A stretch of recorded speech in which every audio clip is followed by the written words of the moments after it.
عملنا احلى شوية ترمس على النار، نقعناه 24 ساعة عشان الحباية تنفش كده بالشكل ده.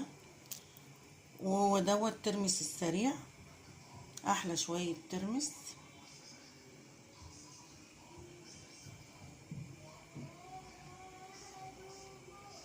اهو سيبناه.